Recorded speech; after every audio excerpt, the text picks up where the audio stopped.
Ponekad se ne radi o tome što je bilo loše. Nekad je bliskost u onom što nije izgovoreno.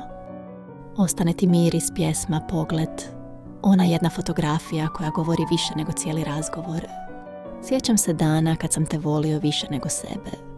Ljubav ne mora trajati da bi ostavila trag. Ponekad su tragovi ono najljepše što ostane.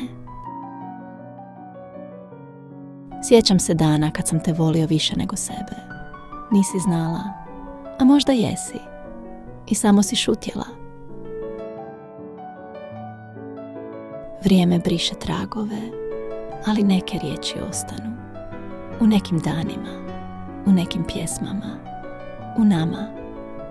Ljubav ne nestaje, samo promijeni oblik i ostane tamo gdje je bila stvarna.